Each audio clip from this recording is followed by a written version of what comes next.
پہاڑی زبان میں اپڈیٹ سنیے۔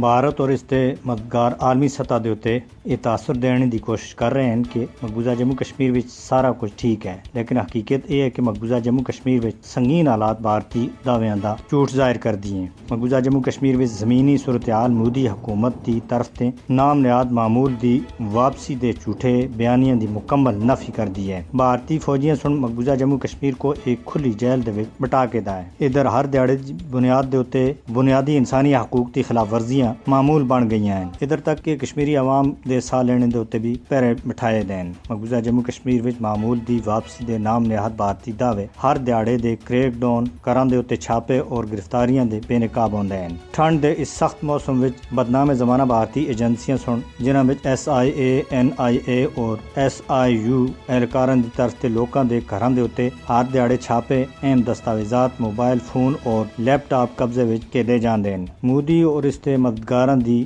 بوکھلاٹ اور بزدلانہ حربے ظاہر کردے ہیں۔ کشمیری نوجواناں دی جھوٹے اور بے بنیاد الزامات وچ گرفتاریاں مودی حکومت تا خوف تے علاوہ اور کچھ بھی نہیں ہے، جبکہ بھارت کی مختلف ریاستاں وچ زیر تعلیم کشمیری طلبہ و طالبات کو بھی پریشان کیتا جا رہا ہے اور تعلیمی اداراں تھیں بے دخل کیتا جا رہا ہے۔ اس کے علاوہ کشمیری طلبہ کو آئے دن شہید کرنا، انہاں دی لاشاں بھی مسلسل بھارت تے مقبوضہ جموں کشمیر آ رہی ہیں۔ مودی حکومت مسئلہ کشمیر دے اتے اپنے جھوٹے بیانیے کو اگے بڑھانے دے واسطے تاریخی حقائق چھپانے دی ناپاک کوشش کر رہا ہے۔ مودی حکومت 5 اگست 2019 وچ اپنے غیر قانونی اور غیر آئینی اقدامات کو درست ثابت کرنے دے واسطے سرمایہ کاری اور ترقی دے جھوٹے دعوے کر رہی ہے۔ بھارت مقبوضہ جموں کشمیر دی حقیقی صورتحال دے بارے وچ دنیا کو دھوکا دینے دے واسطے اپنی ریاستی پالیسی دے طور دے جھوٹ کو استعمال کرنے دی ایک لمبی داستان رکھدا ہے۔ عالمی برادری کشمیری عوام کو اپنے مستقبل دا فیصلہ آپ کرنے دا موقع دینے دے واسطے بھارت تے اتے دباؤ بائے۔ کشمیری عوام کو حق خود ارادیت دینے تھی۔